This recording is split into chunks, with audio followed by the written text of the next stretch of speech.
today sitting on the homelands of the Numu, my people, and the Washu and the Nuwa people at the University of Nevada, Reno.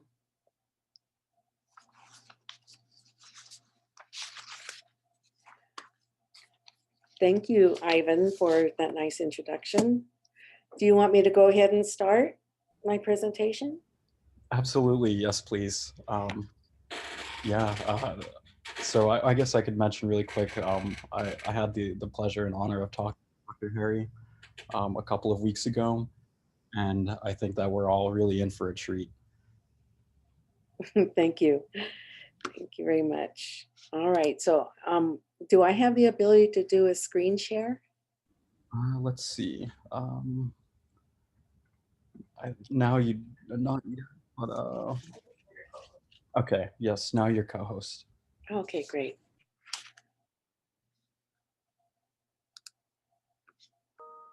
What's up, Ivan? Hey, Panda. Good to see you. Good to see you too. Great. Well, I am thrilled to, looks like you have people still coming in. Yes, and so you had Dr. Harry. If anyone is interrupting, we can very quickly mute them. But of course, we're just honored to have everybody here as well. So thank you everybody for attending, and we'll have questions for after the presentation. Okay, great. Sounds good. Questions, yes. Well, thank you again. Thank you, AISES, UC San Diego chapter, for inviting me to visit with you this evening. Nothing makes me happier than to talk to some of our young Indigenous scholars who are going to be changing the world. And I'm really happy to share kind of this journey that I've been on myself, looking at the issue of genetic research and its impact on Indigenous peoples. So it's a topic that's actually taken probably at least 30 years of my life, because I started working on the issue at quite a young age, and beginning in the 1990s. So here we sit in 2020, and it's still an issue that we continue to face. It's a picture of my homelands, Indigenous Numu territory. And we have a fish called kuyui pot, kuyui, which is a fish endemic to Pyramid Lake, found nowhere else in the world. And so my people are called kuyui Takata. And that means that we're kuyui eaters. And this is kind of like a cultural, biocultural, or a geocultural map of our traditional territories of the Numu, which stem from south of the Columbia River down toward probably around present-day Death Valley, California. And all of these little bands of Numu people are known for their major food. And that's probably because, I mean, we're desert people, right? So food is really central and important to us. So where my father is from, he is Agai Takata. He's a trout eater from the present day area known as Walker Lake. Just to the east of us, we have Toi Dakota. They're people who eat the bottom of the cattails. That's edible and also very delicious. And farther out, we have, Kamu Dakota, rabbit eaters. We have Kook Dakota, prairie dog eaters, and so on. Farther north, some Kido Dakota, groundhog eaters. So that's kind of how our bands of Numu know each other. There was always socialization across all of these lines. That's interesting. And socialization, sharing, reciprocal relationships of our peoples across time. Let's see here. I'm not sure where those scribbles came from. Yeah, I'm not sure either. That was very weird. That is very weird. Let's see. Oh. We didn't do that, or we didn't undo that or do that. So maybe someone accidentally did that, or. Okay, that's very interesting. So really, I think tonight we're going to be talking about colonial and imperialist science, right? Because that's been the experience that I've researched with regard to Indigenous peoples and genetics, and especially in the early genomic boom from the 1990s through the till around 2010 is kind of the period that I'm talking about. And I really see it as a part of the ongoing process of colonization, but this time, within the framework of science, but also within the framework of the doctrine of discovery, because the doctrine of discovery is old racist beliefs that colonial European Christian peoples have the right to do this to others who are less than human, who are non-Christian peoples. And of course, that's a part of the fundamental belief of the doctrine of discovery of these colonizing Christian nations, that they had the right to go out to all of the rest of the world and to do horrible things, commit genocide, and take everything in their name because of the doctrine of discovery. It's also based on a racist and dehumanized view of Indigenous peoples, believing that Indigenous peoples were less than human. We also have the ongoing assertions of domination by the settler state. And so present day policy facilitate this process of domination that continues to keep Indigenous peoples marginalized, dependent, and those kinds of things. That's not our fault. But people tend to say, oh, well, Indigenous peoples have a problem, right? There's an interesting article, if you read, there's one in Forbes magazine that says 5 ways or 7 ways that the US continues to keep Indigenous peoples in poverty. So all of these things didn't just happen, it's by design. And then we deal with the ongoing claims of discovery and ownership. In terms of genetics, we're looking at ownership of the genetic material from seed plants, from medicinal plants, and so on, even human beings. But it's that old process of claiming that they've discovered something new, even though we're already here, using these things to have developed these things from our technologies. They use their claims of discovery and ownership to take.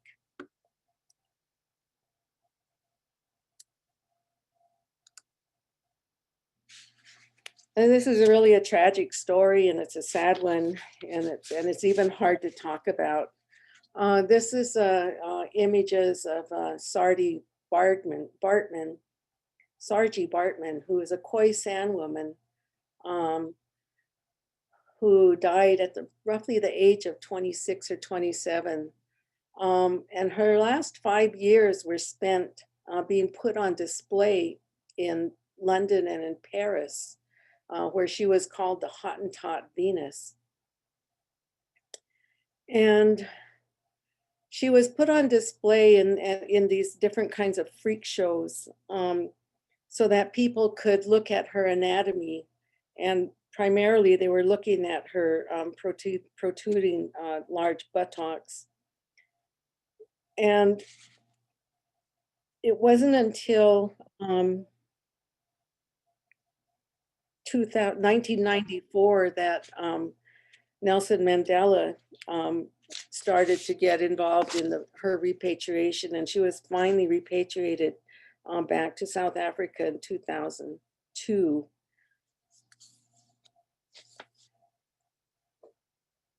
So after she was put into these different kinds of freak shows and carnival-like things where people could actually pay to see her or to touch her, after she died, scientist Nick Cuvier did an autopsy, and he ended up saving parts of her body and kept them on display in Paris. And he was a scientist that looked at at animals. Basically, that was his field of study, and so that's the state that she was brought home in. I met a young man who worked on this repatriation. He was a Khoisan man from South Africa, and he was really, really emotional about it, and very proud that they were successful in finally repatriating her to her homeland. But you know, you can imagine the kind of abuse and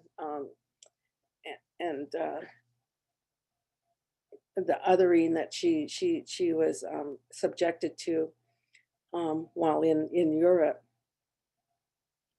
And that really is what's taking place here, is that because of this dehumanized view of her, you know, she was considered an other, a different, an animal, in other words. We all know the story of Ishi, who was constantly on display after he was taken in by Alfred Kroeber in San Francisco. And he would show children how to construct bows and arrows, chip arrowheads, or start a fire with a few pieces of wood. He died in 1916, a painful death from tuberculosis. And after he died, an autopsy was done on him, and his brains were actually taken and put on display in the Smithsonian. Kroeber used Ishi to advance his own career as an anthropologist. And it wasn't until the 1990s that the Butte County Native American Cultural Committee pursued repatriation of Ishi's body and started the search for his brains. And they finally did confirm that it was being held at the Smithsonian, and they were able to finally repatriate Ishi's brains back to him, back to his people and his, well, to his homeland. And so, you know, that's really a tribute to the Maidu elders and their work to bring him home and to put him to rest.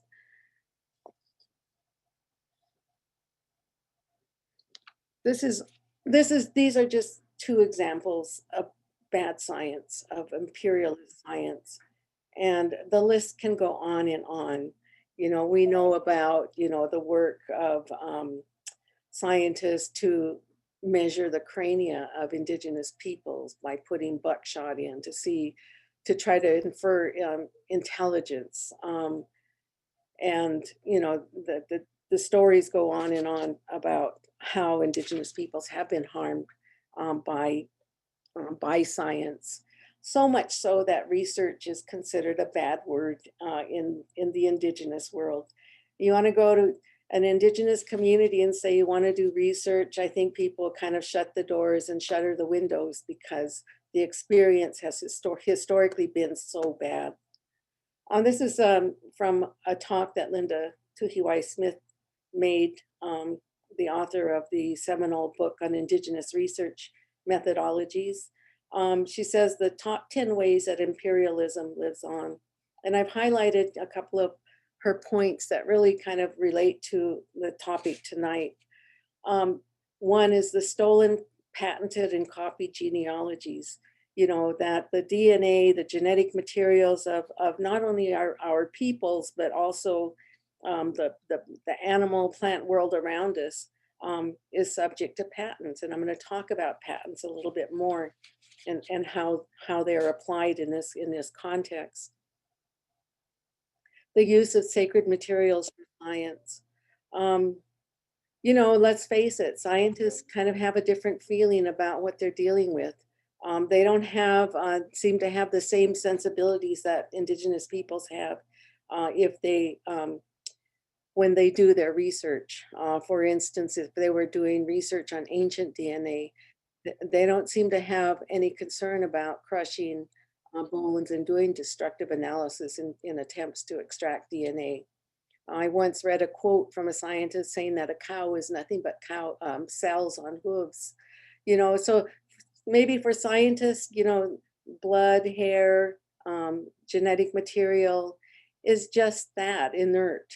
But for indigenous peoples have different feelings about these things, that they're imbued with spirit, that it contains, you know, our genealogical histories, our relationship to each other across time. And so we have different views about that. Scientific and the political regenesis of peoples. Obviously, some of the, especially in the field of anthropological genetics, scientists are hoping to tell us who we are, where we came from, who we're related to, when we arrived, where we exist today. And all of these so-called scientific stories are used to trump Indigenous peoples' knowledge about themselves because they carry the weight of science, when in fact, the best that they can do is their theorizing as well. And then disconnecting people from food and earth. Obviously, you know, patents allow for the appropriation of both knowledge and biological materials these days.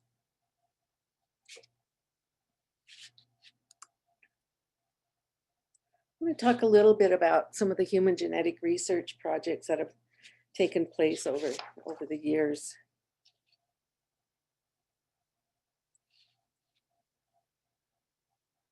When we first started hearing about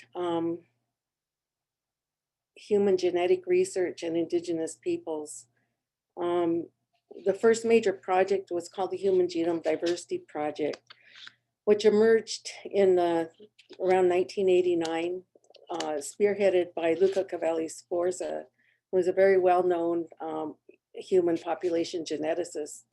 He had a team of collaborators internationally who would work with him to look for genetic diversity from isolates of historic interest.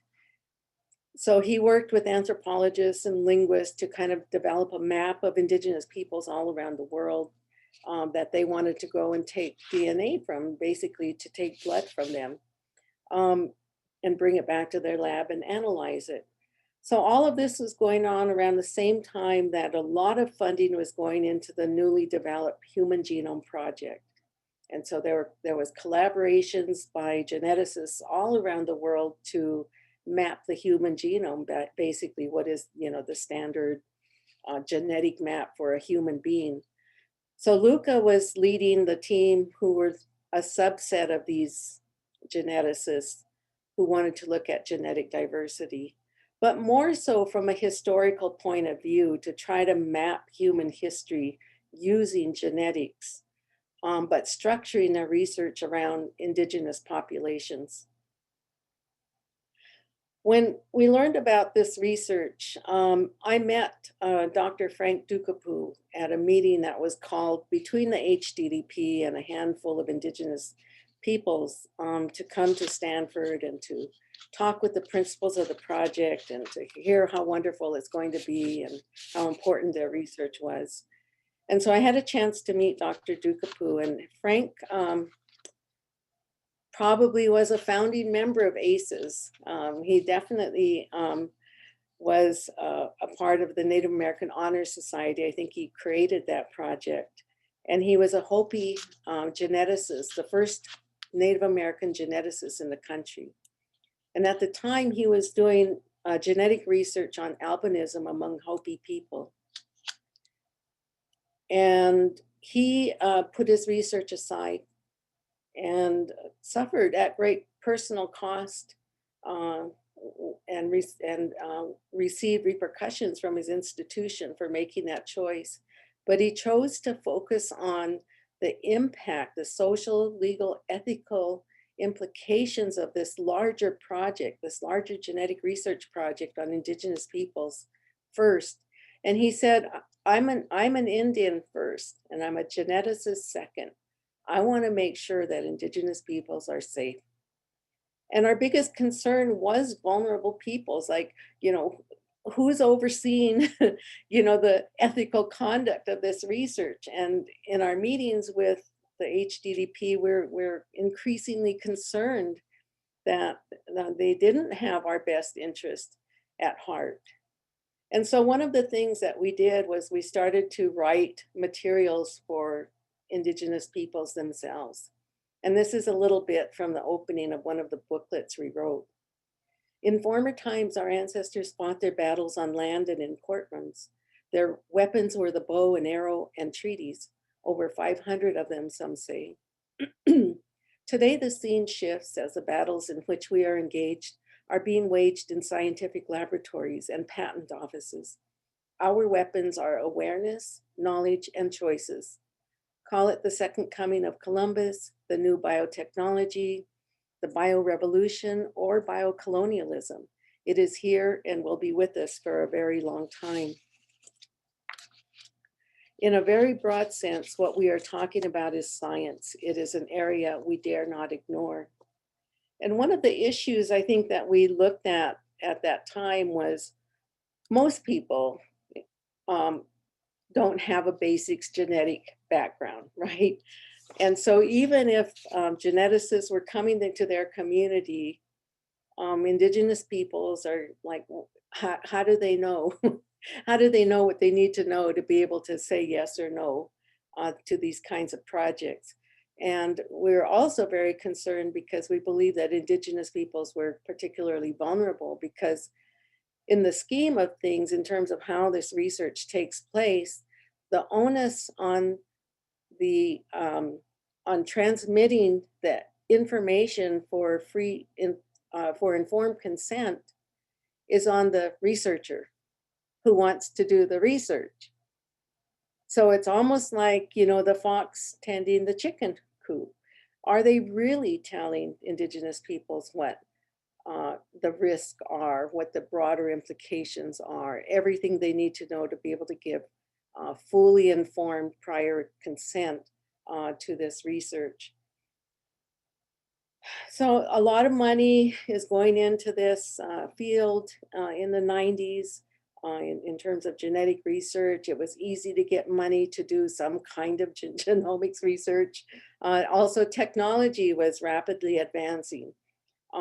Friends at MIT told me that within a matter of a year, they had gone from sequencing machines that, you know, would do 25 samples to 100, you know, in a day. So technology was really rapidly advancing as well. So they were able to do more and more genomics work. And so all kinds of different projects have impacted Indigenous peoples. This is just kind of a sampling in these broad research areas. You have health related genetics, looking at, you know, health conditions within a community or a people or a family. Behavioral genetics, some of the ones I've seen looked for a genetic basis for smoking or binge drinking or violence or schizophrenia or alcoholism among Indigenous peoples. These are real samples, real cases. Gene mapping, there was a proposal to try to map the Native Hawaiian genome. Of course, then we had the Human Genome Diversity Project, and it's a bigger little brother, the National Geographic Society's Genographic Project. And many other Indigenous peoples have been affected by some of this research as well.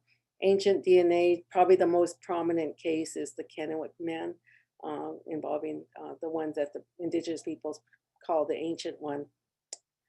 So lots of different projects, that's just a short list. And also happening around the same period of time was the application of intellectual property rights to genetic material. And so this is a copy from a New York Times magazine from April 1997, I believe. And it says, chasing bad genes to the ends of the earth. The high-tech future of medicine is encrypted in the blood of remote peoples. For the new intrepid gene hunters, there's treasure buried in those veins. So it kind of speaks to kind of this gold rush, you know, atmosphere going on with human genetic material. And in fact, Indigenous people's DNA was becoming the subject of patent applications. And lo and behold, these patent applications were being held by US agencies. So the US Department of Health and Human Services and the National Institutes of Health filed patent applications over the DNA of a Guayami woman from Panama. The US Department of Commerce filed a patent application for a Solomon Islander. That was in 1994. And then Dr. Ko Yin Chin files patent applications for genetic material over Atayal Aboriginals from Taiwan. And then in 1994, a patent was actually granted to the United States over the genetic material of a Hagahai person from Papua New Guinea. And so this picture is of an anthropologist, Carol Jenkins, who was living and working among the Hagahai, who was also taking blood samples and shipping them off to the National Institutes of Health, where they were evaluating them, and they thought they found something potentially valuable and patented their DNA.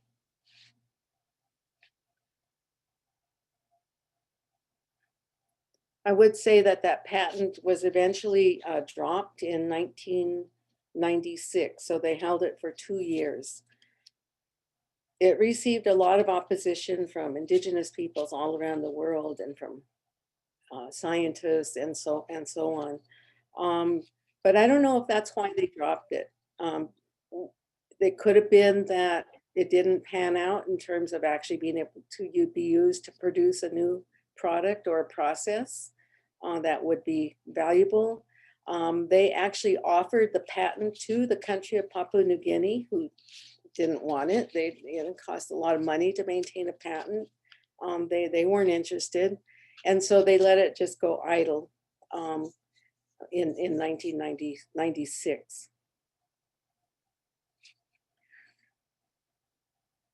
So the HDDP ran up against a lot of opposition, and they did not get a lot of support, even from their peers at the federal level and the international level.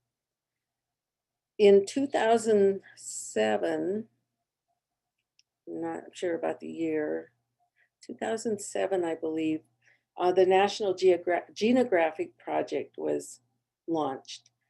And so this is kind of a bigger, better human genome diversity project. Whereas the HDDP was looking for federal support and international funding to carry out its work, the National Geographic Society is independent, it's a private entity. And so they had Spencer Wells, who created this project with the same goals of the HDDP, that is to go out and collect DNA from Indigenous peoples all around the world. And it turns out Spencer Wells is a protege of Luca Cavalli-Sforza, and Luca sits on Spencer Wells's International Advisory Board. So really, it kind of was a rebirth of the HDDP goals and intent with the same purposes, but it was bigger, much bigger. And you can see, they have these kind of preconceived goals that they want to confirm, I guess, through the use of DNA, and to be able to tell Indigenous peoples who they are and where they came from, and to finally answer the question of who are human beings and where did they come from. Indigenous opposition was far and wide to all of these projects, both the HDDP and to the Genographic Project. And it should be no surprise, because in the 1990s, the internet was just becoming widely available, right? And so Indigenous peoples were able to communicate with each other, which they probably weren't able to do so easily in the 1980s. But in the 1990s, Indigenous activists were able to talk to each other across global boundaries, and to strategize together. And so declaration after declaration after declaration came out by Indigenous peoples who were meeting and talking about this kind of research, and condemning it and stating and voicing their opposition to it. So beginning in 1993, in the working group in Geneva,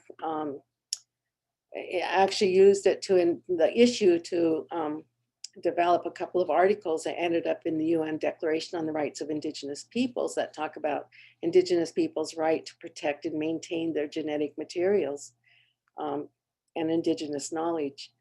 Maori Congress, World Congress of Indigenous Peoples, who nicknamed the project the Vampire Project, which was quite appropriate since it's there to, suck blood from Indigenous peoples.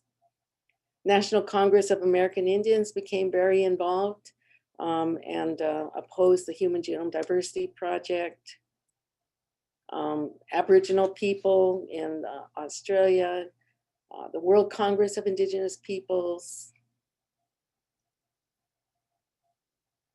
Guayami General Congress, 1994, Geneva Intellectual Property Rights Workshop, 1994.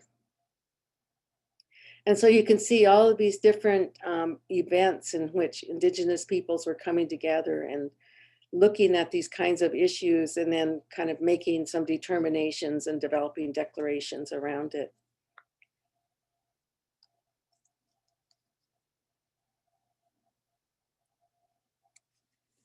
And it got pretty contentious because here you can see, in the last bullet, in Montreal, where geneticists were coming together to talk about their sampling strategies, Indigenous peoples tried to go to the same meeting and were barred from entering. So here's some of the problems that the HDDP ran up against. So in 1995, the National Science Foundation commissioned a report on the HDDP.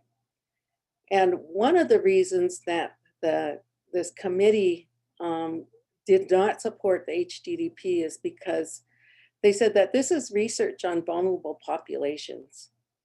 So even if these vulnerable populations give their consent, they are still not able to give consent free from coercion or external pressure because they're vulnerable populations, right? We're living in oppressed conditions. We don't have the same, access to healthcare and all of these economics and all of these kinds of things. And so they said consent alone cannot justify research on populations that will not be able to benefit from it because such research violates basic principles of social justice and equality. Research subjects can make a gift to researchers or humanity, but the validity of such a gift in the context of studying genetic diversity, especially of isolate populations, is too problematic to provide the sole justification for the research. And so there was actually a 100-page report that came out, but the end result is the fact that the HDDP peers at the national level did not support the project, basically cutting them off from federal funding and support. Prior to this, they did have federal funding. So they went international and they went to Paris to UNESCO, to the International Bioethics Committee. So this is a global committee of scientists looking at ethical issues. And they made an appeal to the IBC to become the premier global genetic diversity project and wanted collaboration with countries all around the world, but failed there as well. The primary case, therefore, for the Human Genome Diversity Project is cultural. The study of genetic polymorphism in human populations creates a unique bridge between the science of human genetics and the humanities, including anthropology, archaeology, history, and linguistics, and presents scientists with a unique opportunity to contribute to the world's cultural heritage. There is an imperative for us to respond to that opportunity and use the extraordinary scientific power that has been created through the development of DNA technology to generate, for the benefit of all people, information about the history and evolution of our own species. So this is the case that the HDDP brought to the IBC. You can see that they take biology as the basis of their research. but expect to have these broad outcomes and findings related to history, linguistics, archaeology, anthropology, and cultural heritage. And so what the IBC peers said is that this project is confusing social ideologies with scientific goals, right? So they're proposing that they're doing a scientific research, but it's full of these broader social ideologies. It's not biology, okay? It goes well beyond biology. And that they would not give any endorsement of any particular population genetic project at this time. And so Luca Cavalli Sforza came out, defeated man, out of the IBC meeting, and very upset. And so I think the HGDP in capital letters was done, but that doesn't mean that the research did not go on. So HGDP in little letters continued to go on and then evolved into the bigger project with the genome, a genographic project. One of the big problems about all of this, and any of it, any of the ones that you see that identifying Indigenous peoples, talk about a tribe, talk about a linguistic group. What they do is they reify race if it's for genetic research. And here John Mark speaks to this. He says the worst mistake you can make in human biology is to confuse constructed categories with natural ones. And to load a big project with cultural categories as the overall sampling strategy would be serious problems. First, it would make those labels appear to be genetic. Sorry, I have to move my screen here. It would make those labels, these cultural categories, appear to be genetic units. Indeed, it would make them genetic units, which they had not been previously. Second, it would emphasize the genetic distinctions among these groups, and it would force them to be genetically distinct by being so labeled at the outset. And so what it's doing, and what we already know at this time, 2002, is that there is no biological basis for race or for culture or for socially constructed categories. They're not biological, they're made by people, right? And so what you have are these geneticists who are intent on reifying race within their genetic research. And the problem here is that when you put an Indigenous name, a people's name on the research, it necessarily implicates the group because the findings are going to be applied to the whole group. Okay, so if you have Navajo research and binge drinking, you're gonna, and you know, that's what you expect to find, which is ludicrous. You're gonna supposedly find a biological basis for that in the genetic makeup of the peoples. Oh, sorry. And then they did some other odd things. For instance, they wanted to fundraise, and they did a couple of things to fundraise. One was to offer an opportunity for the wealthy to accompany Spencer Wells by private jet as he goes into these remote parts of the world to take blood from Indigenous peoples for the price of $50,000. And so they actually had a pamphlet for this journey of man by private jet experience, and promoted it among people who wanted to participate in that. And the other thing they did for fundraising was they created a kit, a DNA kit, and it's called the Genographic Kit, and I can't remember the actual name of it, but a lot of people ordered and bought the kit so that they could submit their own DNA at home in this kit and then send it back to the Genographic Project and then get a readout of who they might be related to answer their own questions about their identity.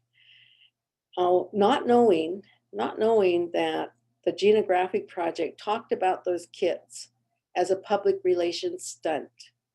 It was an attempt to get both income as well as to give an opportunity to the public to feel like they're participating in the project. But the actual readings that people were getting are not accurate in any way, and they can't be because the science of genetics can't answer those questions. Some of the more modern contemporary issues that have come up, for instance, the Nuchalnuth of Vancouver Island agreed to give DNA samples to a geneticist who was working at UBC for rheumatoid arthritis. His name was Dr. Rick Ward. And Dr. Ward ended up leaving UBC, taking the samples with him to the other institutions that he went to, ultimately ending up at Oxford, England. And it wasn't until 1999 that the Nuchalnuth found out that their DNA was still being used by Dr. Ward in his research, which really was not rheumatoid arthritis research. He was doing human history research as well. If you look at his research and his writings and publications, that's his field. He promised to return the samples to the Nuchalnuth, but it wasn't until he died that his wife finally ensured that the samples were returned to the Nuchalnuth in 2004. The Havasupai case is one that most people know about. It's very recent, with Carletta Toulouse, who is Havasupai and was going to school at ASU, who happened to go to a dissertation defense. And as she listened, she realized that the genetic samples that she and her people had given to ASU researchers for type 2 diabetes were being used in all of these other unrelated research projects, including schizophrenia, inbreeding, and ancient human migration, all without their consent. And so she and her tribe filed suit against ASU. And the suit ended up becoming settled. It was settled. So it turns out that ASU wasn't the only institution implicated in this case. ASU had shared samples with other researchers at many other institutions, and also had this case gone through the full process of judgment, it would have been the first time that Indigenous peoples were able to hold an institution accountable for the misuse of their DNA. But because it was settled, individuals were given some kind of a settlement as well as the tribe. And so I think they were fairly satisfied with the outcomes of that settlement.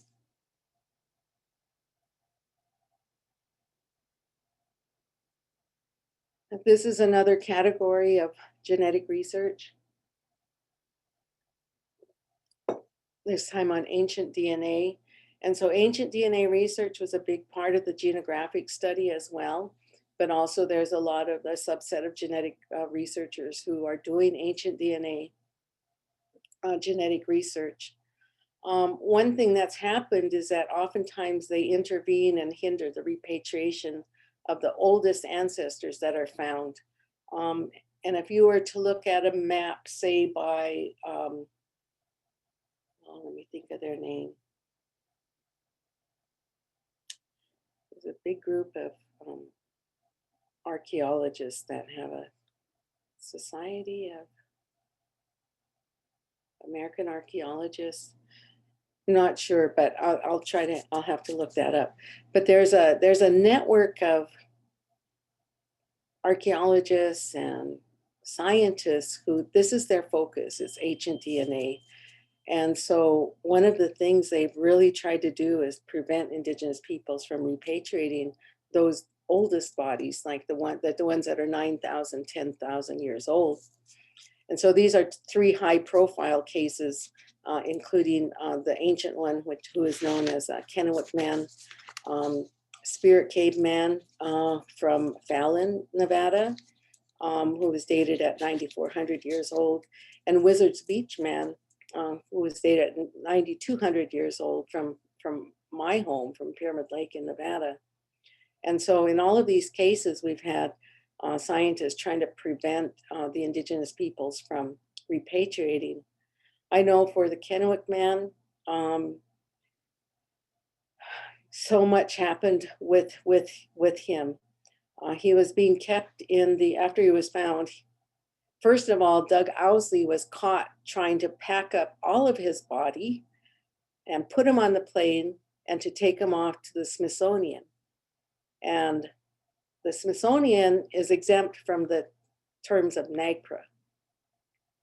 But the police intervened and they were able to recover the body. And so the body went to the Burke Museum, where it should have been kept safe from everybody, from all the parties.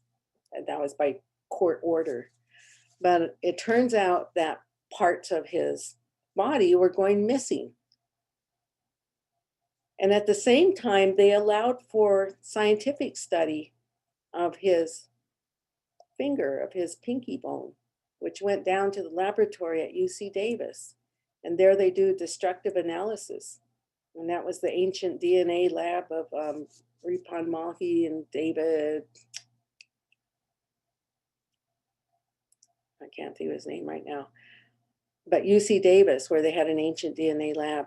So they crushed his bone and tried to extract DNA unsuccessfully, with the idea that genetic analysis would be able to determine who this man was. And all of this is in contradiction to federal law, the Native American Graves Protection and Repatriation Act, which basically says that repatriation is based on a preponderance of the evidence.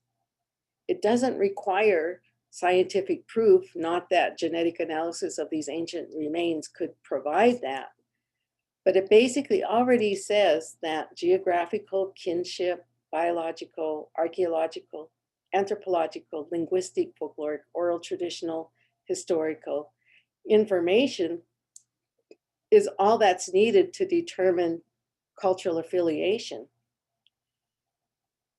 And what we know is that these scientists use the category cultural affiliation against Indigenous people, saying that we don't know who they're culturally affiliated to.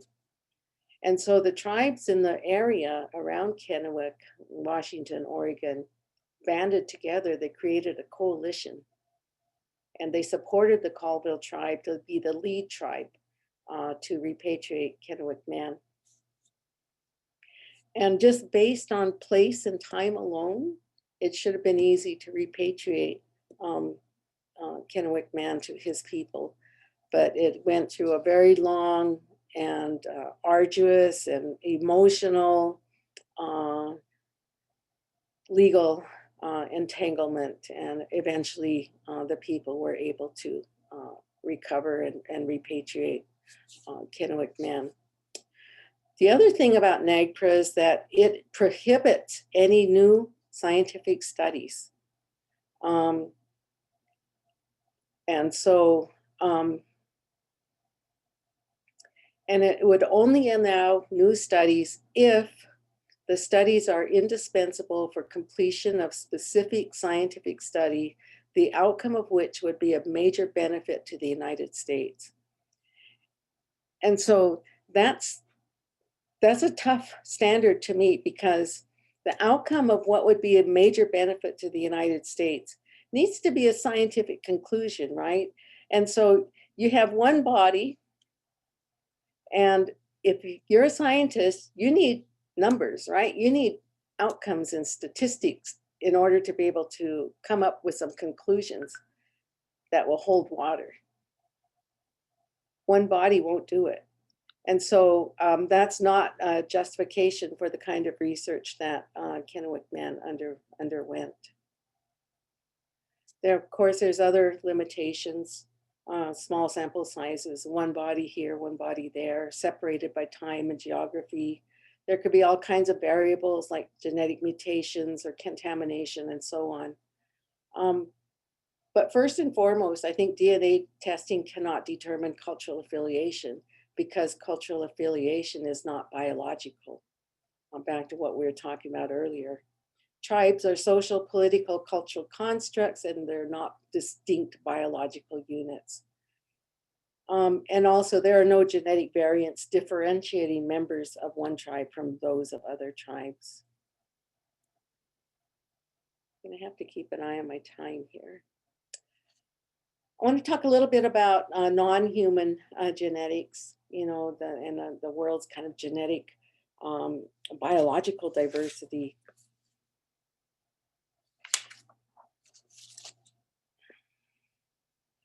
Indigenous peoples have developed genetic biological diversity. Indigenous peoples are occupy about 20% of the Earth's land base presently. They speak about 4,000 of the 7,000 languages that are spoken in the world today. And it's estimated that they're caretakers of about 80% of the world's biodiversity. All of these beautiful plants, all these beautiful colors of corn and potatoes and wild rice and taro and so many other plants were originated and cultivated and developed over time by Indigenous peoples. Tomatoes, chocolate, you know, the list is quite extensive. Potatoes, for instance, center of origin is in the Andes. There are so many different colors, so many different varieties. They all have different traits. Some grow at different elevations, some on the sunny side, some on the shady side, and so on. Center of origin for corn is in Mexico, where you can have every single kind of color and trait of corn. Some corn grows in dry areas, others grow in wet areas. And so what we have is an issue where intellectual property rights law is being used to claim discovery and ownership over that diversity, because you need genetic diversity to create something, a new product. If you're in the business of creating corporate seed, right? Corporate plants. And so it hasn't always been that way though. And I think it's important to understand that even though, you know, the Monsantos, the Delton Pines that can patent life today, that really wasn't the intent of patent law. That's actually only a more recent development. For instance, in the Funk Brothers Seed Company v. Kahlo, this is a US Supreme Court decision in 1948. One of the, a researcher named Bond figured out a way to combine like 6 different inoculants into one to be able to grow legumes. And he wanted a patent for his inoculant. And the Supreme Court said no. They said that bacteria are manifestations of the laws of nature, which should be free to all men and reserved to none. In other words, that nature should not, and living organisms should not be patentable, and that no one can claim a monopoly over such phenomena. But then we have Diamond v. Chakrabarty, Supreme Court decision 1980. And Chakrabarty used genetic engineering to create what he said would be an oil-eating microbe.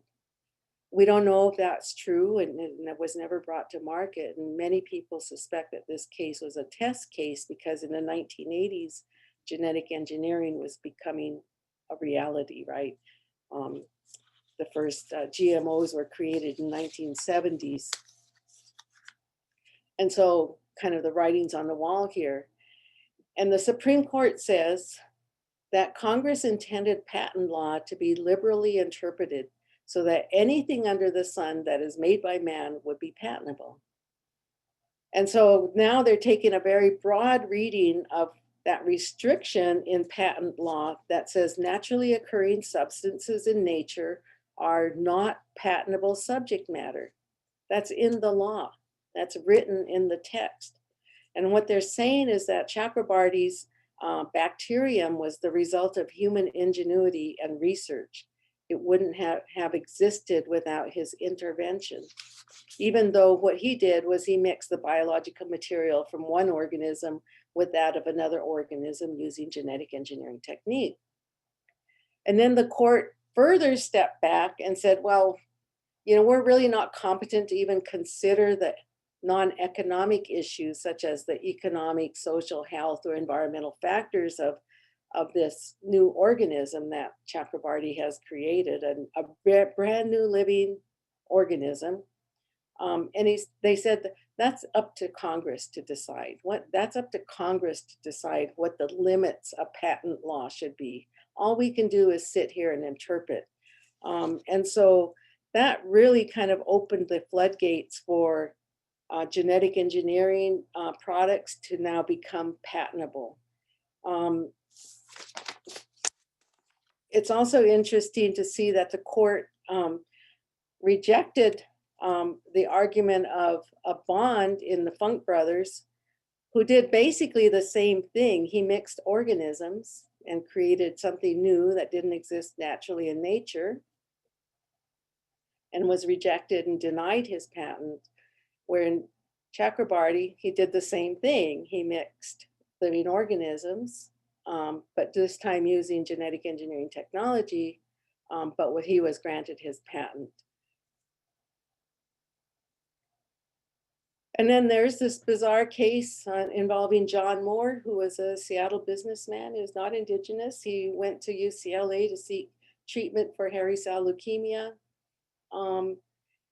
Got treated. The hairy cell spleen was taken out of his body. He assumed it was incinerated, like human, waste would be if you go to a hospital. But he continued to see his doctor afterwards, and his doctor continued to ask him to sign in consent forms, additional consent forms. And so he got a hold of an attorney, and he found out that his doctor, Gold, had applied for a patent over a cell line that was derived from his spleen. And it was called the Mo line. And it turned out to be worth an awful lot of money, like 300 billion in the marketplace. It's a very common cell line that's used in research in labs all over the world. Probably every lab has and uses the Mo line for their research. And so he sued. He never gave consent for the use of his cells, his spleen, and he sued. And the court at the California Supreme Court level ruled against him. And they said, basically, once this was taken from your body, you no longer have a property interest in those cells. So it's kind of bizarre because everybody else could commercialize his cells, but he could not participate in that. This whole field of genetic technologies, plant breeding, the creation of new genetically modified plant varieties has a long history stemming from the Green Revolution.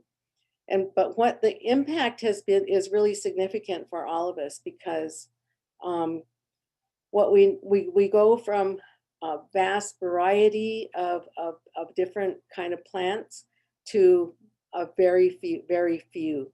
For instance, 50 years ago, Indian farmers planted 30,000 different varieties of rice. In 2005, 75% of all rice fields are planted with only 10 varieties. In the US, over 90% of the varieties grown 100 years ago are no longer even available and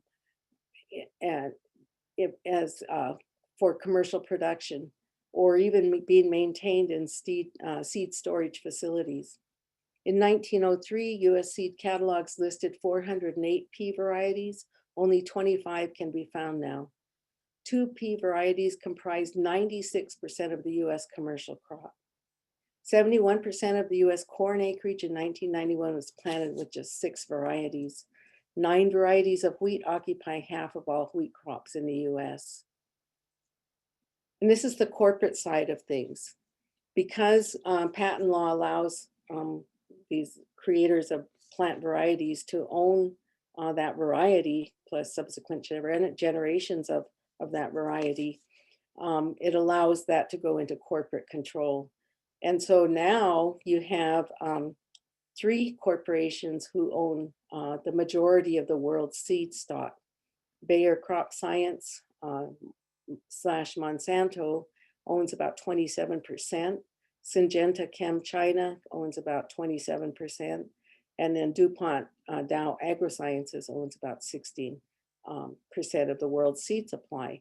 And so the world now is dependent on these corporations for our food sovereignty, right? For our access to plants that grow our foods.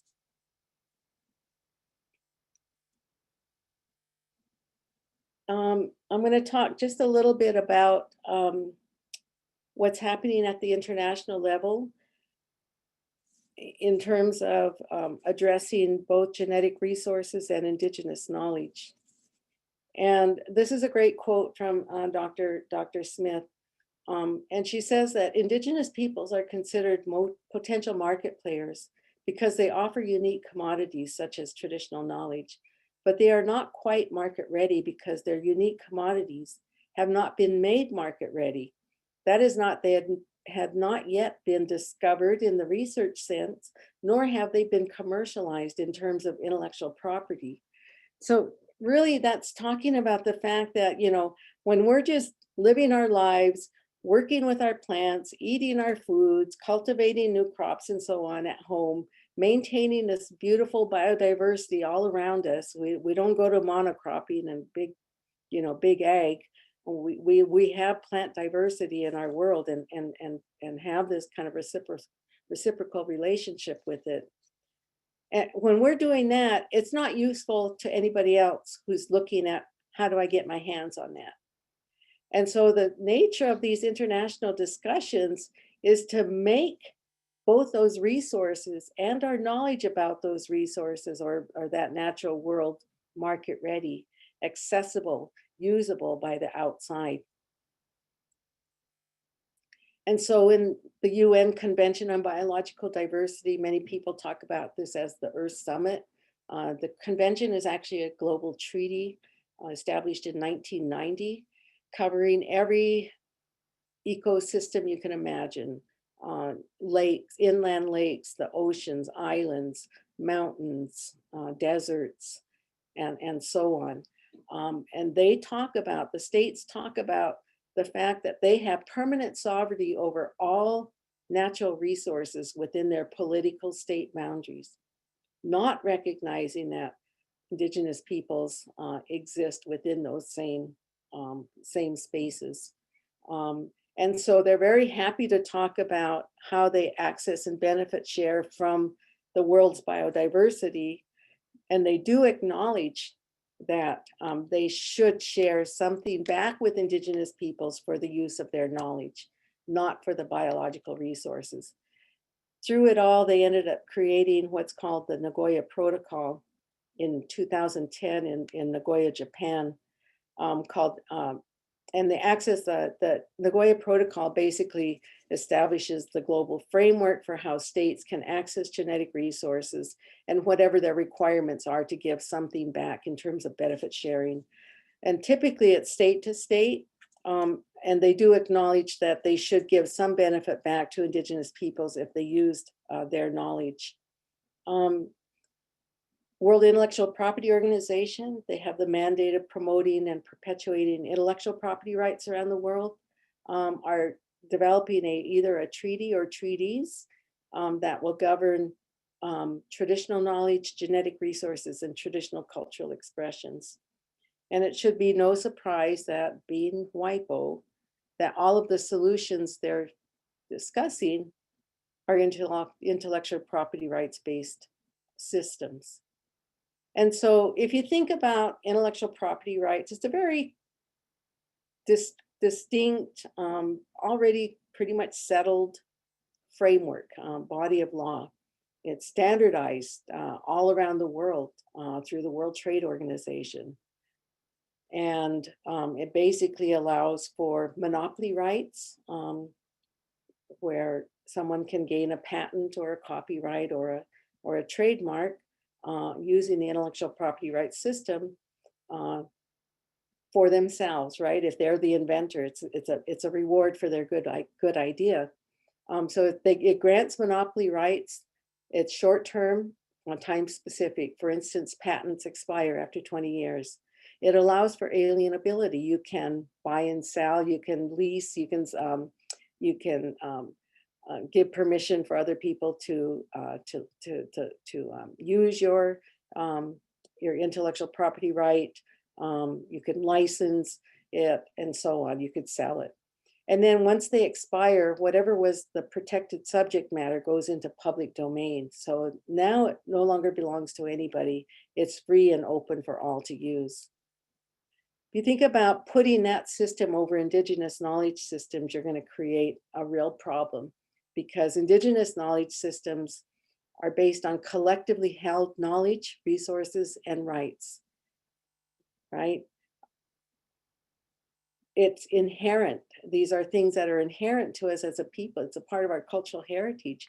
It has ancient roots and belongs to future generations. It is not alienable. It is inalienable. Cultural heritage cannot be sold. It cannot be bought. And it's for the benefit of future generations. And so if we start to try to fit Indigenous knowledge systems into this intellectual property framework, it's almost like a one track out, right? Because whatever is protected now goes into public domain. And so it's a very scary and a serious situation or proposal. It also basically turns what is cultural heritage into some kind of a product, into a profit framework. And when we say we want perpetual protection, WIPO is very clear and says perpetual protection of traditional knowledge is not on the table at WIPO. It just, and yet they're the ones that are dealing with these treaties, these global treaties around how to address these questions. You know, again, back to these old roots, back to the doctrine of discovery and the framework of thinking that comes along with these Christian nations that believe themselves superior. This is a picture of Steve Newcomb, Sharon Van, and the director of the Archive of the Indies in Seville, Spain. And that's actually one of the papal bulls that they brought out from under their storage. I think it's either it's a May 1493 papal bull. It's the actual papal bull, written on lambskin. You can fold it up and it becomes about the size of an iPad. And even this museum director had never seen it, because people who want to study the papal bulls usually look at digital versions of it. But the doctrine of discovery is not some kind of, bizarre, long ago belief that facilitated, Christian discoverers to come to new lands. It's a deliberate process that continues today. So I like to think about the doctrine of discovery as process. First of all, you have this claimed right of possession, right? This assumed right that they can possess and take land, and now to take our plants and take our, the life around us, and even our very DNA. through symbolic acts. Back in the old days, they would plant a flag. And Luis Rivera, in his book, A Violent Evangelism, said what they were doing was a religious act.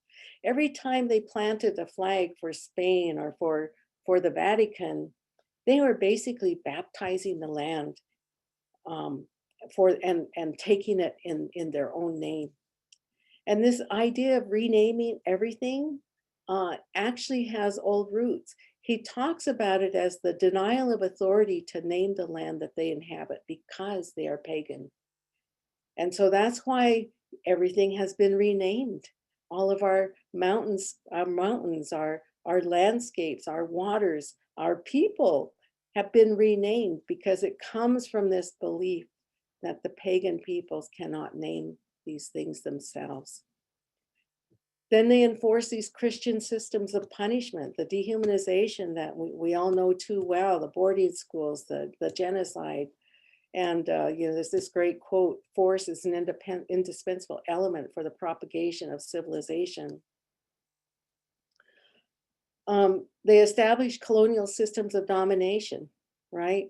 And so now Indigenous peoples, live within a dominated context within the United States, and other Indigenous peoples in other settler states are in the same situation. They claim for themselves to be the rational beings, and we are not. We're the heathens, right? And then you have these beliefs, the domination and the dehumanization becomes embedded in the policies, practices, laws, and minds of the colonizer. And so it's no wonder you have Johnson v. McIntosh that cites the doctrine of discovery and says and uses that to claim that Indigenous peoples do not own their land, that they only have a right of occupation of their land, but not ownership.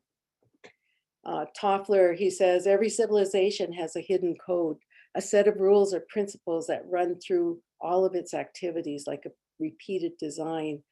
And so what we see, I think, is kind of this repeated design embedded within American society, embedded within the laws and policies of American society that are designed to facilitate this kind of appropriation and to keep us marginalized and to keep us from having a position of power and that right of self-determination over all that traditionally and rightfully belongs to us and in our domains.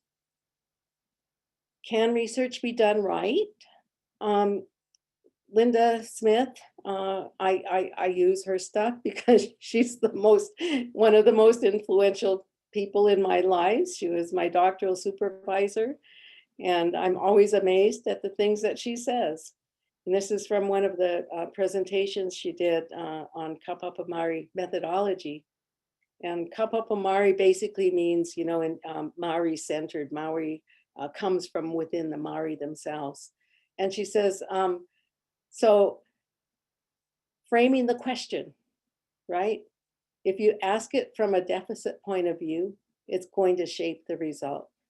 So how do you frame the question as researchers in a way that's going to produce the kind of results that are truly beneficial to us? Power, that you're in a position of power to ask questions and to interpret the data and to even get into the door. So we have to recognize that as researchers, we carry power, and we have to figure out how to navigate that when we're working with our own people. And the research has to be transformative. Does it transform, or does it just center research in existing frameworks? So those of you who are Indigenous researchers and you want to do decolonial, decolonizing, anti-imperialistic work, you've got to kind of start to ask yourselves these questions and to check, because the way that research typically gets done is not this way. Does it transform? Does it really create positive change in our communities, or does it just center research within existing frameworks? Tikanga Māori engages with Maori cultural frameworks, which are fluid, dynamic, vibrant, and messy. But you work with that, right? Indigenous principles and values. Is our research consistent with what our principles and values and ethics say? That ethical and kapapamari are the same, that ethical integrity always. So ethics and kapapamari are the same thing, it's based on strong integrity, honesty, respect, all of those things that we talk about as Indigenous peoples. And that it has to be Maori led. That does it affirm Maori identity? It has to be Maori led by those trained in kapapamari methodologies. And that's important because we could be Indigenous doing research on Indigenous peoples, but from those old frameworks, right? That could be harmful to our people. And so we have to be centered in decolonizing research methods so that we don't bring harm to our own people. How am I doing on time, Ivan? I'm almost out, right? Yeah, so we kind of had 30 minutes up for questions, but I think you just go ahead and continue. And maybe in about like 4 to 10 minutes, we can then open it up for discussion, and we can run over time too. Okay, I think I'm almost done. We just have to ask these basic questions. Who really benefits from the research? Who decides what research should occur? Who's going to do the research? Who will own and control the research and its outcomes? Does it build and strengthen relationships? And does it respect the self-determination of Indigenous peoples? Now, these are all questions that we can ask. And then our methodologies can be many, right? And Linda talks about these different approaches when in her book, she calls them projects, but there's lots of ways of doing research that is meaningful and useful to our communities and to our people. But first, they have to be involved at the very front end to say, this question matters to me. This is what I want to do. This is what this is why it's important to us. And then finally, while a lot of times we depend on, say, the institutions or the Indian Health Service or some other kind of institutional review board to protect the interests of human subjects, I would take that one step further to say our own tribes need to assert self-determination through their own codified law. They need to regulate research that affects their communities and develop the capacity to evaluate research projects that affect their people. And then to back it up with real law, because a violation of ethics is one thing, a violation of law is another. A violation of law, of contracts and agreements and memorandums of understanding, those things can be taken to court, and you can have the basis for addressing wrongs that may have been done in the research project. And I will end it right there. Finish the whole thing. I didn't realize it was that long. Sorry. That was amazing. Thank you so much. Don't be sorry at all. I feel extremely motivated, enriched, and I guess despite some of the content being, somewhat uneasy to digest, and it's a very complex history, I was still just so fascinated. And I think being in 2020, it's like a different type of feeling, and the fact that we're telecommunicating, I think we can sort of meta-analyze this stuff. And yeah, so thank you so much. And please, anybody ask a question. I think we have it set so that you can't unmute yourselves, but now we have it set so that you can. So, okay. But yeah, so does anybody have a question? I do. Can I speak now? Yes, please. Okay. Thank you, Dr. Harry. That was wonderful, amazing lecture. It was very informative, and I enjoyed every bit of it. I hope it was recorded. To go back and make sure I ingest all of it, the details. I wonder at this moment, there's a conversation about COVID and also responses that are biological responses. and talking about vaccines and already, have sold vaccines before this vaccine has been found. And there's dialogue about it. And so you also discuss, it doesn't sound like it sounds like you keep it to the point of the ethical uses of biological material for the benefit of actual benefit, right? Like solving, I don't know, biological problems like illnesses or cures and such. So I wonder, what can you tell us that in terms of like reminders or warnings or, I guess, yeah, just was wondering, what do you say to us in terms of what are the questions? I mean, you mentioned important questions to ask in this case. I wonder, okay, how do we navigate that when there are supposed to be, our involvement so that we can have this biodiversity in these trials that have the potential to affect everybody, though the experiences may vary because of the social, spatial, economic, institutional, political conditions of any given place. I don't know, it's complex. But It is complicated, and I think even recent vaccine trials that affected the Navajo Nation really highlight this issue. And you still have to come back to the bigger question of was it done right? Were people fully informed? Did they truly know all of the risks that could be implicated in serving as participants in the trials? And then how was the nation implicated? And did the nation also have to give a particular level of consent and approval for this? And was that review rigorous? And there it is complicated, and there are a lot of questions. And certainly, I mean, something like COVID, but any of these diseases carries a lot of emotional weight with people who are suffering from them. And so there's that added incentive to try to find relief. The Nuchalna thought they were going to get relief for rheumatoid arthritis, and it almost sounds like they expected that to come out of their participation, and they may have been misled in that process. So yeah, these are some of the bigger questions I think that we have to look at.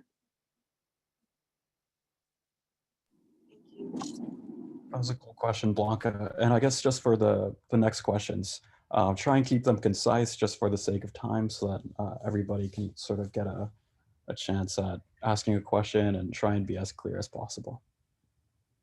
Hi, this is Burgundy Fletcher. Thank you so much, Dr. Harry, for your presentation. I wanted to know if you could speak to community consent as opposed to individual consent.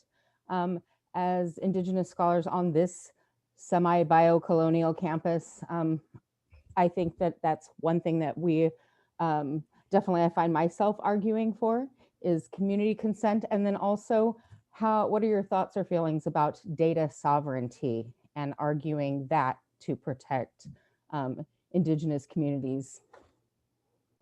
Yeah, I would say that if the group is implicated in the research, the outcomes will affect them. And so the group has a right to address the question, right? And to give their overview, their approval of the project. Individuals would still have their right of individual informed consent to participate. But if the group goes against the project and an individual wants to participate, it would have to be stripped of the group's identifier.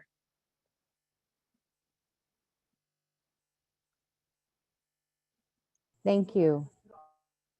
But my position basically is that if the nation, that the tribe is implicated, they have a right to review.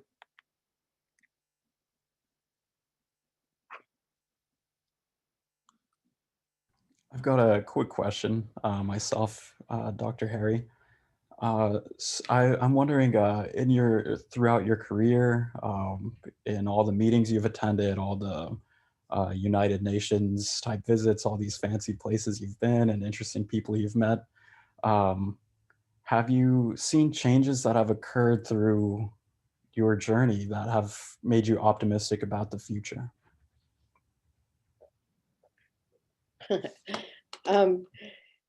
That's really a good question. What makes me optimistic is informed people, knowledgeable people, right? A lot of my work on genomics was pretty lonely as an Indigenous person. And a lot of my colleagues really didn't really get in and dig in deep on the genetic side, the science side of things, but we're good allies at, when we went to United Nations meetings and that kind of thing. But it's hard work, right? I come at the issue from a social science perspective. I'm not a geneticist, but I had to get help from people who are in the field. I got help from people like Dr. Ruth Hubbard, the late Dr. Ruth Hubbard, very well known for her work with genetics and women's issues. Dr. Dick Lewontin, who in the 1970s said, we already know, that there's more genetic diversity within groups than there are among people, right? So you can't compare the genetics of populations against the other because you have more genetic diversity within. Stuart Newman, who's at New York Medical College, who looks at developmental genetics, and other people, Jonathan Marks, a cultural genetic anthropologist himself, one of the most vocal critics of the Human Genome Diversity Project, and people like Frank Ducapuz. So, I had to get a lot of help and a lot of guidance and to look at the issues, but then also to look at the broader framework, right? Which really, and I guess my passion was to protect our own people and to make sure that people had information. There was a film put out in maybe around 1997. It's called The Gene Hunters, and it's on YouTube. It's done by Luke Holland from Zeph Productions, and that film actually documents these researchers going into these remote communities and just preying on their vulnerability, not telling them what they're doing. People think they're participating in health research and they're taking extra blood for, to go off to these different labs in the US. So that's a really good film to kind of check out, but it really speaks to the vulnerability. But the vulnerability is not just with remote peoples, right? The vulnerability is with all of our communities because, who has a genetics background? Who really understands some of the broader implications and impacts of this kind of research, right? And if it's up to the researcher themselves to tell us those broader impacts, I wouldn't count on it, right? If they want to talk about risks, it might be just a prick in the arm. It might hurt a little bit. How much more are they obligated to tell us, right? So what gives me hope, I think, is just information and informed people. And the response by Indigenous peoples to be very careful with imperial science is a good thing. And the work by Indigenous researchers who are developing and using decolonizing approaches and methods to research is a good thing because in that process, we'll see that our people are fully protected. That's amazing. I have another quick side question that just sprouted from what you just mentioned. Sorry for taking up some time for those who have some more questions, but so what can someone who's a part of the public do, I guess? So being informed is one of those things, and I guess, is there, yeah, what can the public do? On what issue? I guess to be aware of what the implications of like 23andMe or Ancestry.com or Illumina and these emerging biotechnologies. Yeah, I think, you know, I think all of us need to have a grounding in who we are. First of all, our own indigeneity. Talk to your elders. You know, don't assume that they don't understand this. Um, get their guidance. You know, take these questions into ceremony, um, and look for those kinds of groundings, because we have that ability, right? We have a different worldview. We have an ability to analyze these issues from our indigenous minds, from our indigenous eyes, from our indigenous sensibilities, right? Which is going to be different than the way science or a non-native ethicist might approach these questions. So I would say that's, you know, that's number one. Trust in your indigenous mind and your indigenous heart and what your elders have taught you to be your guide, to be your framework for making decisions that benefit our people, that truly benefit our people. I love it. Donna. Donna has a question. Let me unmute myself. Yat A, Deb, how are you? Hi, Donna. The question is, how can we bring your voice and your knowledge to other universities, to other younger people that are becoming our next thinkers and generation in the future? Because, you know, medicine and vaccines and are always going to be an issue that we'll be facing throughout our time and their time. Right. So, I mean, that's the thing, right? I mean, I guess the next step is for our researchers to make sure that they're um, decolonizing their work, right, and doing work that's truly beneficial for Indigenous peoples, and not bringing harm, but creating positive transformation.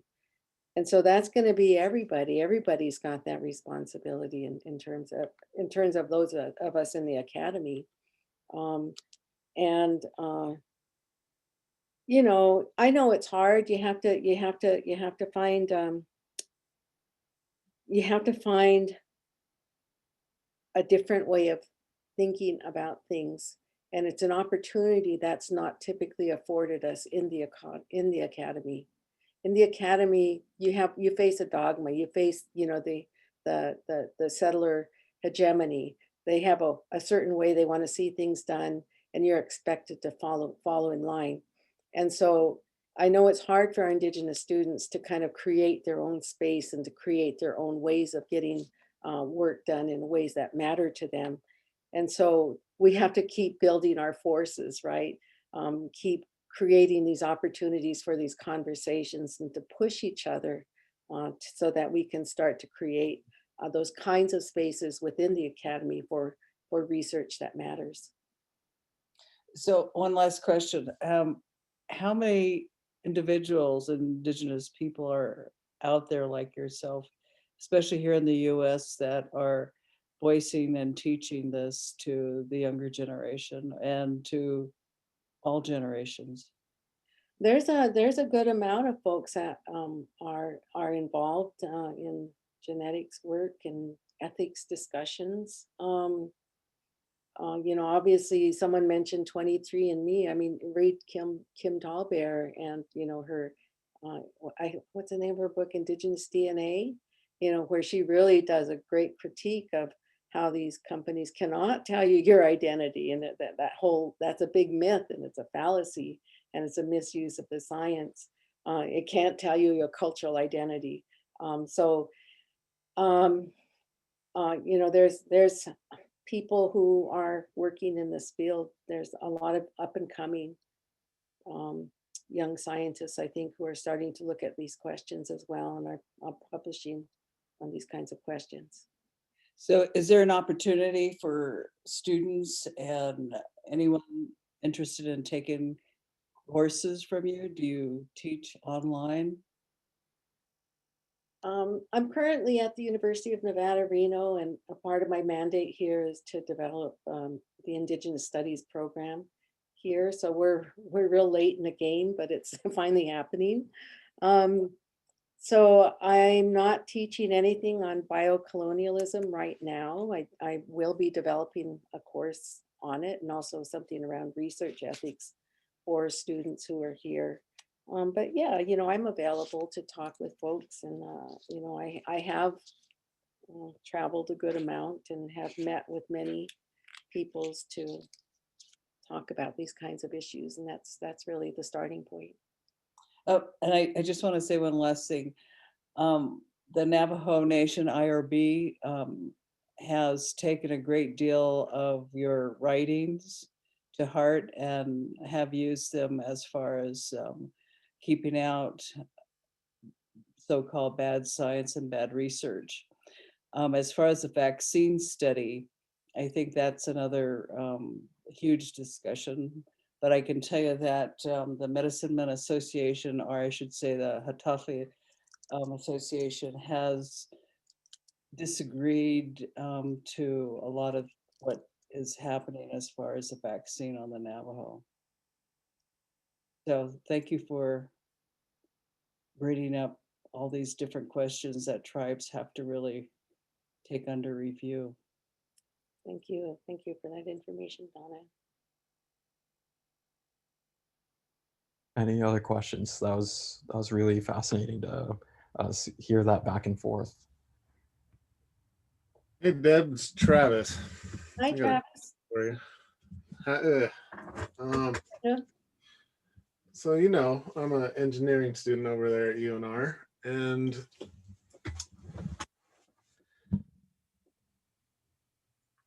they're trying to push a project and they want to work with the tribe. And I feel like this would really apply to a lot of other engineering students. How or where would you even look to go look for some of the applicable laws and precedent as far as intellectual property and tribal rights when your tribe doesn't necessarily have any of that in place and you're trying to approach and do things with your tribe? I mean, as an engineer student, not necessarily a law student, and know where to look, or might not have money for a lawyer, but you need to, if you're looking out for your tribe, you want to have some of that in place. Where would you even go? Where would you look? Right. I think out at Pyramid Lake, there were some discussions around setting up some kind of a research code. So absent that, I don't think that ever was brought to fruition. You could kind of create, based on some of these principles, you could create a research agreement. But if you take that the right of self-determination seriously, instead of the outside in, top down process, you've got to flip that. What does the tribe want? What does the tribe need? They should be involved in addressing the questions, formulating the questions to be researched so that they can actually derive benefit from it. The outside in process, somebody else comes in with their project, their preconceived ideas. So you kind of have to flip that whole framework around so that the tribe and the people themselves are engaging with this idea and developing the questions and say, well, we think we need to do this and want this. And then when the research starts to proceed, you have to address these intellectual property questions, because at some point, someone's going to write it up, and who's going to get the copyright, right? Mhm. And if you don't want to go into that framework, is there another way where you can publish, say, Creative Commons or whatever, without putting it into that framework? Or put it into a tribal domain, publish under a tribal domain. So there's a lot of questions that you want to do up front before you actually get into the project itself. Just seems to me it usually doesn't come up until you're wanting to do research, because a lot of those tribes, it's not even, they're dealing with COVID and all this other kind of stuff. It's not even on the radar. Right. There's my organization, the Indigenous Peoples Council on Biocolonialism. We had a team of Native attorneys who worked to develop a model research code. It's called the Indigenous Research Protection Act. And so if you search that, you should be able to find the 2008 version, which literally is written as a tribal code. And then it also has supplemental material like a research agreement, a model research agreement, and it sets up some principles and guidelines for the review committee. Like Donna said, they have a review committee at the Navajo Nation that it serves as that body that reviews research projects and makes sure the Navajo Nation's rights and interests are protected in research. Thank you. Mhm. Yeah. That was an amazing question. Any other questions? I had a quick one if there isn't anyone else who has one first. It's more of a kind of brief clarifying question. As a non-Indigenous person who is going into the sciences, should I really then be focusing on making sure any research I might be involved in is, well, ethical, of course, but also like informed on what the people being affected want? Like, because I don't want to perpetuate these issues, which I wasn't aware of previously in a lot of ways. Yes and yes. Thank you so much for this, by the way.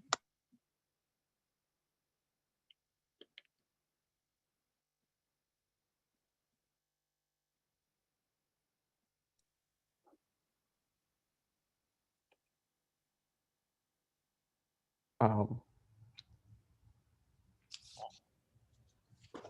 I am thinking that there is so much out there that we need to look at, especially from the traditional people. A lot of time the research is not even, the research is coming, the research question is usually coming out from the outside rather than from the inside. And I think that there should be more time to think about posing the question and where it's coming from. And as you stated, who does it benefit? And that to me is probably the most important. I still see research happening that it doesn't benefit the people, and I'm wondering how it even benefits the planet sometimes. I see research that I never hear the results from. And I think that that to me is a sad piece that we all need to look at as far as who the future and the universities. I mean, I think that some of the questions relating to science is not beneficial to the planet, especially where it is right now. So Yeah, I mean, you have to like almost like completely change that paradigm of how research has typically been done to one that respects the self-determination of Indigenous peoples, right? And if you can if just that one thing, if you could just figure out how you respect that right of self-determination, instead of coming up with a question from the outside and then coming to the Indigenous peoples, you're turning that around to say the Indigenous peoples decide those questions for themselves, right? At the end of the day, you have a win-win situation because you have research that's beneficial, that matters to them, right? That leads to new findings, the production of new knowledge, and maybe it creates more questions that they can, and now you say I have some new additional research that has to be done. But all throughout it, you have beneficial research where everybody wins. It's not extractive, it's not colonial, it's not oppressive, it doesn't dehumanize, right? And so that's what we're working towards, is kind of just totally flipping that research paradigm. I don't know if any of you are old enough to remember Floyd Redco Westerman's song, Here Come the Anthros. That he wrote that in the 1970s, and sadly that keeps playing out today. Here the lyrics say something like, here come the anthros, they still coming like death and taxes to our land, to study their feathered freaks with funded money in their hand. Like a Sunday at the zoo, their cameras click away, taking notes and tape recordings of all the animals at play. Here come the anthros, better hide your past away. You know, that really just speaks to this whole dynamic of people coming from the outside and wanting just to take yet one more thing because they have funded money in their hand. And that turns us into objects, not subjects, not active participants, not partners in research. Thank you.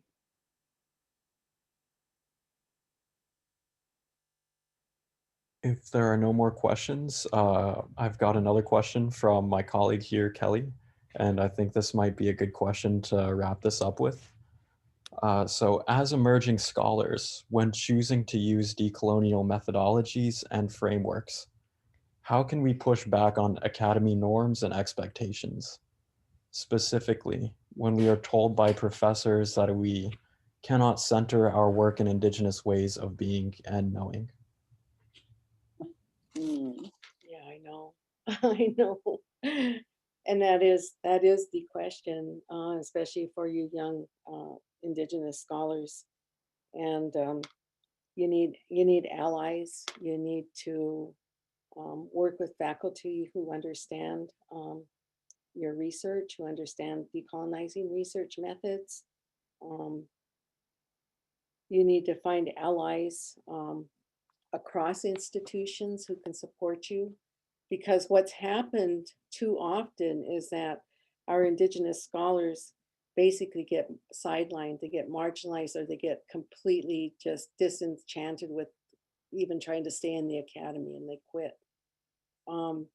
You know, when I look at the work by Maori scholars in Aotearoa, they've done such a phenomenal job in creating space.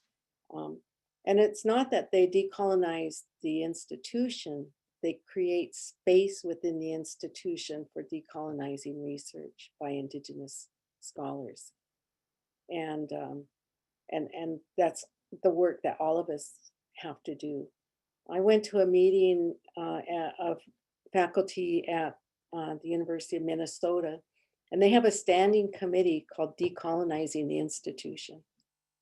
And they're looking at all of the colonial practices that the institution continues to perpetuate, both on faculty and on students, and they're kind of taking it head on, you know. And that's really kind of what we have to do is create and build that space within our institutions. For me here, you know, I have a supportive college, and I have a supportive department to work from, and then hopefully we can, you know, see some change here. That's great. I'm glad to see that happening. I'm glad to see that happening too. That's wonderful. And I guess what I'm understanding from that is we can't really be shy, and we can't wait for the next generation. We sort of have to bring those conversations up currently, whether we're undergraduates or graduate students or postdocs or new professors. We all have that, there's that responsibility to really start these conversations with the people we work with now. Absolutely. Students have a lot of power, and tribes, you know, Indigenous nations have a lot of power. You know, our Indigenous nations, if they're investing in our education, they want the best for their dollar, right? They don't want their students to have to run up against blockages in their research. And students, you need to work with each other. You need to get work with mentors and start to support each other so that no one falls through the cracks, because we are dealing with, you know, a Western settler hegemony and the notion that only their way is the right way, right? And so I'm sorry, but unfortunately our students are running up against these kinds of obstacles, and we've got to take them on. But students have power. You're paying customers to the institution, but also those institutions are deriving benefit by sitting on your land, right? And they have an obligation to do right.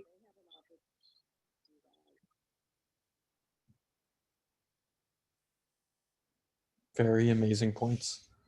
So it looks like Benyonia Doransoro has another question as well. If you've still got time, Dr. Harry, I know that we're running over about 20 minutes at this point. I'm here. Uh,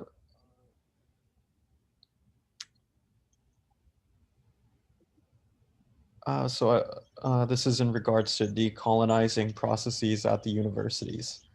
The programs, I suppose that with the opportunity to conduct a thesis under a collective authorship. I'm sorry, I don't understand. Is there a chance you? Yeah, Benyonia, is there a chance you could ask the question with your mic? And if not, I think, okay. So my understanding is, are there PhD programs that exist that acknowledge this indigenous methodologies concept? Yeah, I think they exist all throughout the land, right? Wherever you have supportive faculty who are helping you in these different disciplines to do this kind of work, to change these frameworks and to do transformative research, they're there.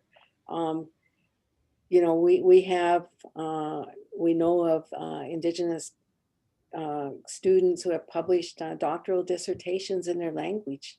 That's a fight to get to that, but they've been able to do that, right?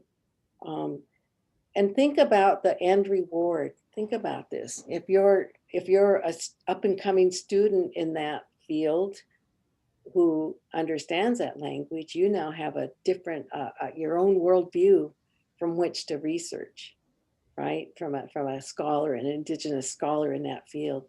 And you start to build that base of Indigenous knowledge production and analysis. You could go through your research citing only Indigenous scholars. You know, that's what we need to do, is continue to build that base of scholarship by Indigenous peoples across disciplines, so that we have that as our framework, we have that as our grounding, we have that as our reference points. Can I add one additional example? There are two Navajos that received their PhDs, and they did it collectively. And they fought very hard to do it that way. And they took the approach of the Dene way of how one goes about studying together, not singular. And apparently they did find the institution that accepted that approach to them getting their PhD and writing their thesis or their dissertation. So, so yes, I think that we should always push Nice. our ways. I Yeah, love absolutely. Yeah. I think that might be an example for you, Begonia, to at least you had a pair of Dene working together to get their thesis published. And I'm sorry, they both got their PhDs in astronomy, Nice. in astronomy.